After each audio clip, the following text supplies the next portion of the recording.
Welcome to Chicago School Mold Making. I'm Beatrice, and today I'd like to show you how to work with our cake liners and cake tops. They're silicone molds that we basically created that are embossed, that you can texturize your cakes or entremets in a lot less time than it usually takes. We've got several patterns to show you, but today we're going to be working with fireworks, one of my favorite patterns.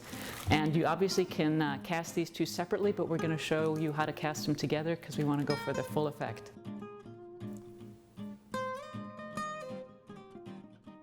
We basically designed the cake liners for the 8-inch cake ring. So you need your 8-inch metal cake ring. The cake top fits in it perfectly as well. You want a piping bag so you can get either your mousse or your frosting in. Spatula helps to fill it. You want an offset spatula for when you're smoothing things out and over. And it also is nice to have a little one for details.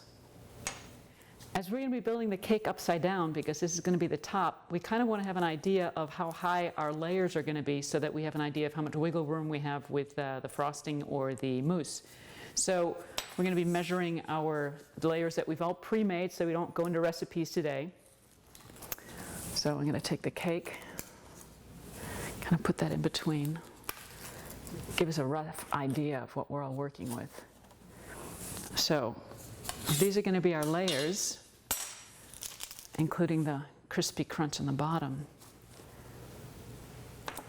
You can see we have about a 1/4 inch that we could fill in with our filling. So the next thing we get to do is we get to fill the cake top with our mousse, our chocolate mousse. The idea is really to work it in so that you don't have any air bubbles in there, because the air bubbles are going to cause problems with the pattern. You're not going to be able to see the pattern as well if there's air bubbles in the way. Kind of negates the purpose. So to give it a good little wiggle like that is a nice way to get out, kind of work the air out and get the mousse in. And obviously you want to be working with mousse that's got a lot of gelatin in it, or enough gelatin so that it sets up well to shape.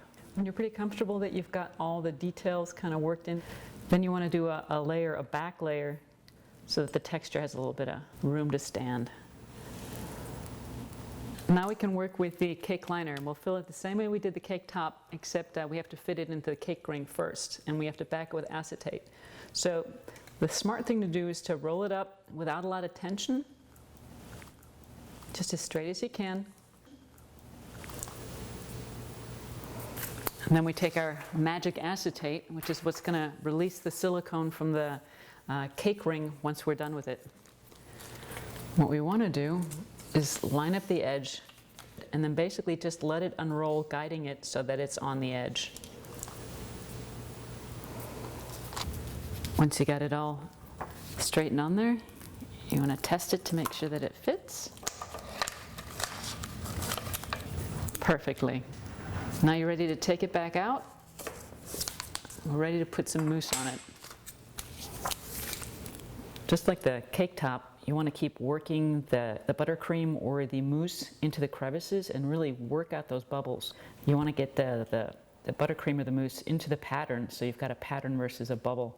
It really makes a difference at the end. I mean, you might have a few bubbles, but the more you take the time to do it now, the nicer the effect's going to be. Okay, that's looking really good. This is can get a little messy, so I'm going to put on some gloves because I don't want to annoy all you viewers with the sound of me licking my fingers. It's really good chocolate mousse. All right, let's get a cake ring over here. And because we sized it up before, it should be a little bit less of a mess. So I'm just going to pinch it a little here. Gently slide that in. Feed it to the edges because we know it's supposed to fit right on. Make sure it fits perfect. Now we're going to take this and just smooth over a few of the oopses, just so that's a nice even layer. You don't want any purple shining through, or that's the cake's going to show. Now we're going to put our cake ring in the cake top, and we can take that off to the freezer.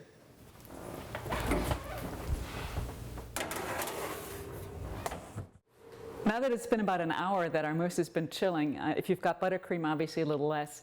Our cake liner and our cake top have basically set, so we've got a nice little shell. So let's take a look at it.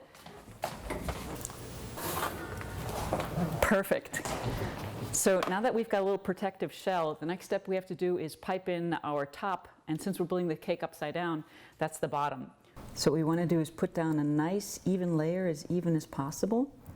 Here we go, nice and slow, and you want to make sure that you've got a nice even layer on the bottom so the rest of your cake's going to actually stand up fairly straight and your layers should be nice and level.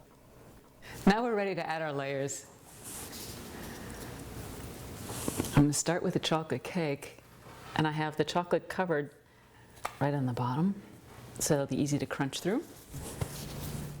Perfect. So what you want to do is you want to make sure that you're setting up a nice little frosting or mousse layer right on the sides. So it gives yourself a little bit of wiggle room here, and it also seals off the cake from the outside because we want to keep the pattern as much intact as possible. Next we want to add another cake layer.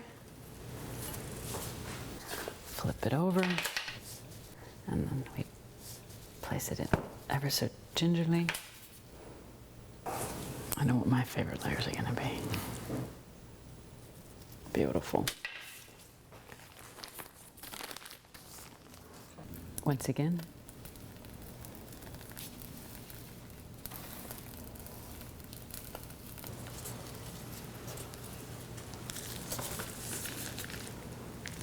Last part of the layer, and okay, there we go.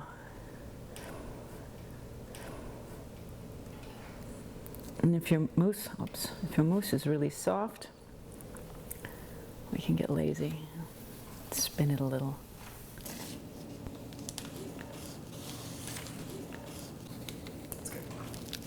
Okay.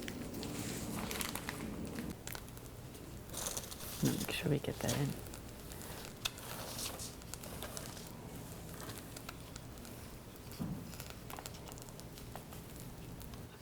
Final emblem glue to make sure that it fits.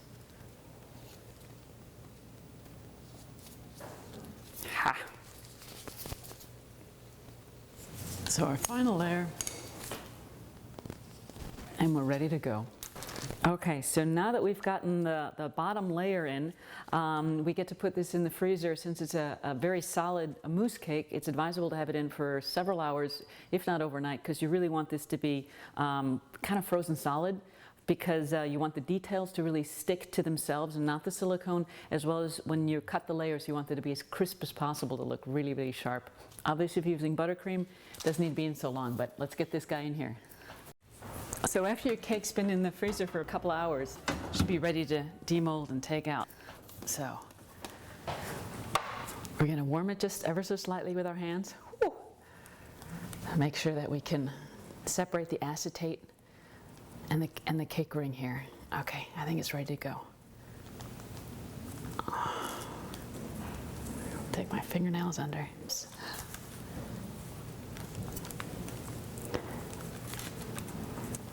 There we go.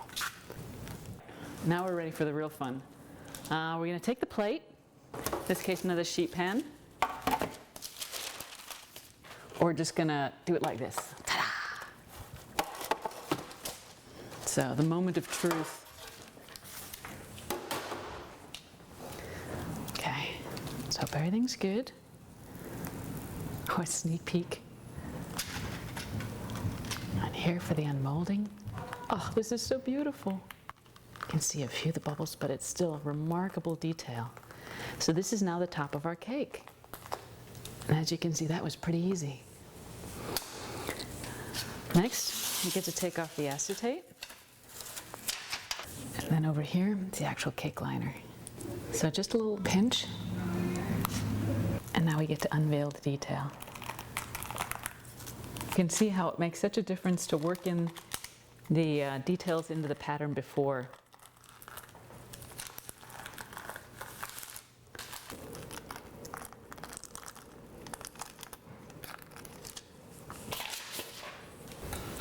So with minimal cleanup, you have yourself a really beautiful cake. And this is a little bit fancier than the average bear. I hope we've been able to inspire you to have some fun with cake liners and cake tops.